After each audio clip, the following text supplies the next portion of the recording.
Hi guys, Two Brother Stacking here. Hope everybody's having a great day, and me and my brother want to welcome you back to the channel. Welcome back, everybody. Silver. That's what we want to talk about today, guys.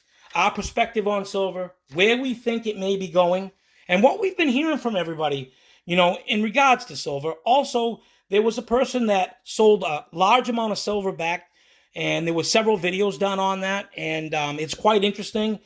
The way that it worked out for that gentleman wasn't so great, and we have a slightly different take on it than the other guys had. It's quite interesting, and we'll talk about that at the end. So, as you guys know, silver's continued to lose value, and it doesn't really look like it's going to rally anytime soon because there's still a lot of people selling and great deals out there and low premiums. So, the talk that me and my brother had, do we continue stacking right now? Are you nervous about it? And we both came to the same conclusion because we take that, when we think about silver, we take it seriously. And we kind of both come to the same conclusion that we kind of hope silver goes down quite a bit more from where it is now. We kind of hoping silver sees $20 because we're going to buy more at that point than we're getting for our money now. Heck, if it goes to 18, it's even a better buy, right? Because at 22 or $23 an ounce right now in low premiums, we still think it's a great buy, right? So if you look back at the SD bullion, chart goes over the, where silver's been over the last 10, 15 years, there's points in time when silver was just in the near past 2020, silver was down to almost $15 an ounce. So when we see that, we look at that as, boy, I wish we were stacking heavy back then. Look how much we would have gotten for our money. Look how much more silver we would have had for our money if we was stacking back then. And a lot of people, they've lost money on silver. Especially the gentleman that we're going to talk about at the end, right? Well, he didn't really lose money, but he didn't gain anything either. And that's the whole point. You really don't make your profits in silver when you sell it. It's really in when you buy it, in our opinion. If you can buy silver, like this chart says in 2020, at $15 an ounce, well, you're pretty much guaranteed to get a return on that if you have to sell it, because at $15, in the inflationary period we're in now, I mean, come on, that is an absolute steal, right? So basically, our take on that is buy the silver right and you'll do well. And when silver's at $28 or $29, that's a time to step back and wait and see what happens, And of course, when silver has nice bull runs, it's easy to get FOMO and think that you're going to miss out if you don't get your money in now. But as we know how volatile silver is, there's going to be that opportunity where it pulls back. There's going to be a time when you can get in and you can still get it cheap, even when it is having a nice little rally. There's good points and times to buy. So a lot of people, they buy silver and they paid a high price for it. And then they got forced to sell for whatever reason, and silver had gone down quite a bit, and they get burned by it, right? And then these are the guys that are silver critics to this day. But a lot of them same guys, they'll go out and buy stocks and get burned, and they don't see that as the same, as silver. And they'll also buy, treasury bonds, or they'll have a nice yielding CD. And although those two things are really good to have, it's nice to have a CD that's 6% locked in. You're going to get a return. But the reason why that doesn't work for me and my brother is we feel if we wait all that time to get the dividends payoffs and stuff like that, especially the way things have been going lately, we're really not going to get ahead in any way, shape, or form because it's just going to barely keep up with inflation, right? Because they continue to print the dollar in record amounts. During Trump's administration, in the 4 years he was in, he printed as much money as Obama did in the 8 years he was in. Now, I'm not political at all in this channel. It's just an example of how things are increasing all the time. And the next president in there is going to have to do the same thing to keep up with everything.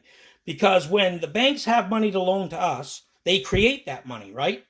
But when they loan it to us and we have to pay back that interest is not created. So that's just something to keep in mind. So for us, if we purchase silver, and yes, we're not going to get a dividends on it, but I can't see silver, not being worth more money than it's going to be in 10 years from now. So it's a much, I don't know how to actually put it. For us, it's just, we have a peace of mind with silver. And we don't have to think about it. We don't really have to watch the market or anything until we get to a point where we may need to sell a little bit.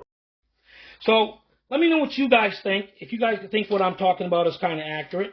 So one of the things that happened over the last few weeks is a gentleman had to sell a whole monster box of Silver Eagles. And the story was he bought them at $24 an ounce. Now, I don't know the premium that he paid, but he waited 10 years, and he had to sell them for $24 an ounce. So during that time frame, he didn't really lose any money, but he really did lose a lot of interest that he could have made on that money. I agree with that wholeheartedly. But he bought a monster box of Eagles at $24 or $25. And during that time period, there was good opportunities to get silver at a much cheaper price. And that goes back to what I said a few minutes ago, guys. Try to buy silver when it's really cheap, like right now. And then, and actually it might get quite cheaper than it is now. And we're actually hoping it is. It doesn't discourage us at all if silver, continues to go down. We just see it as a better opportunity. So in the video, those guys were like, well, this is really a bummer for the gentleman and this and that. And so for them, stacking silver is a waste. But for me, if he would have bought that right, he would have been fine. And that's just the point that we wanted to make, guys. And, basically, if silver gets up to $30, or $28, I won't buy it at all. Unless it stays there for a long period of time and it looks like that's the new bottom for silver. If we find out that 30 is the new bottom for silver and it stays that way for a year or so, well, I'm back in. But during that time, I'm going to keep an eye on gold or platinum, and I'll switch to buy one of them during that time period, or I'll just stack cash and wait for a great opportunity. Let me know what you guys think and what your strategies might be, guys. I'm very interested in that. So, bro, can you get some hot water? And let's see what this bar did. Yeah, I can't wait to see what it looks like. Yeah, and if you guys get any value out of this or you enjoy our content, if you'd like to subscribe, that would be great. We would really appreciate that. Yeah, I'm kind of anxious to see what this bar looks like, guys. It crusted up quite a bit. Looks like baking soda stuck to it, and maybe some salt with it, too, because we got salt in here, too.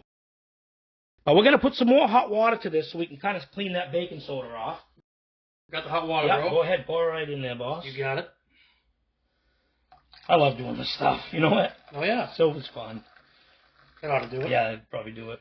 Maybe we can dump the water out, too. Now, I had a little toothbrush somewhere that was right here, and I don't seem to see it now.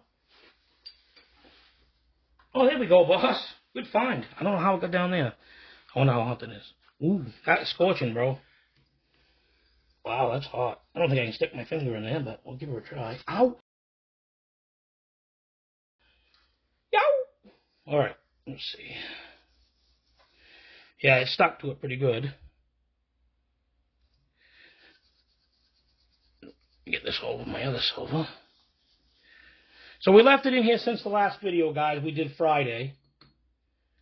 All right, bro, go rinse that off. It's really hot. Bring it back, and let's see what it looks like. He's going to go rinse that off, guys, and we'll see what it looks like. When I made that video on Friday, I spilled a bunch of this baking soda and salt on some of my rounds, and I had to wipe it off. I put them away. It's going to be interesting to see if it tones them or something bad happens to them. All rinsed off. And they were the Gorilla rounds. Now, look at this, guys. Look how good of a job that did. Bro, that's back to brand new.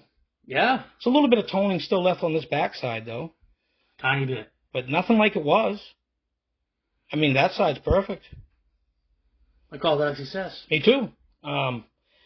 Probably there's a better way to do it than we did. Maybe you have to use more tinfoil or something. But for us, that's a nice little job. And we did scrub it up a bit. But if you had something you was worried about getting scratched, you could use this method, I think, and it might not hurt it. But I don't know for sure. So, hey, guys. Thanks for taking the time to watch us today. We'll be probably doing a video before Friday, our Friday Silver Report that we do every week. We'll probably do one in between.